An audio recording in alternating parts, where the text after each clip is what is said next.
जब किसी को सदका देना चाहते हैं तो कहते हैं कि उससे पहले पूछना चाहिए क्या वो उसको कबूल है सदका लेना, तो वो ये पता करना चाहती है कि जब किसी के बारे में मालूम है वो आम तौर पर लेता है सदका, बुरा नहीं बनाते हैं, तो फिर भी हर दफ़ा देने से पहले उससे पूछना चाहिए? नहीं फिर अच्छा, जब पता है कि एक शख्स सदका लेता है तो फिर दे देना चाहिए।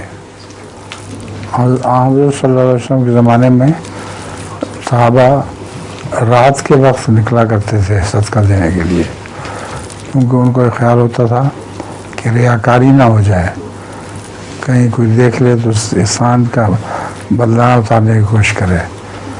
तो बाद दफ़ा वो अंधेरे में ऐसे लोगों को सदका देने दिया करते थे जो बहुत अमीर होते थे, तो बेचारे थे कि भाग जाया करते थे वहाँ पर। ये सदक़े का तरीका होता था, छुप के सदका देना। लेकिन अब तो आमने सामने सदका देना रिवाज है, कोई हर्ज नहीं देने में।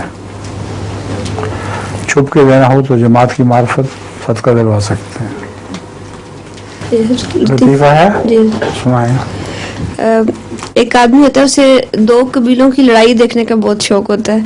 एक दिन उसको एक दूसरा शख्स आके बताता है कि जाओ फलां फलां दो कबीले जो उनमें लड़ाई शुरू होगी, तीरंदाजी हो रही है। वो जाके तो दोनों कबीलों के जो दरमियान में जाके खड़ा हो जाता, देखता है इधर से तीर आता है, उनको लगता है उधर से तीर, वो देखते तो उस एक तीर ना उसके दिमाग के आर पार हो जाता है।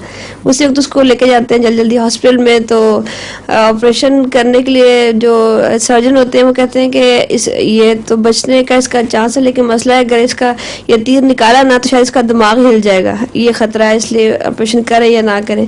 वही बातें कर रहे थे, इसको होश आ जाती है और सर्जन को कहता है कि बेफिक्र होकर तीर निकालो, मेरे सामने दिमाग होता था मैं वहाँ खड़ा ही क्यों होता। ठीक है।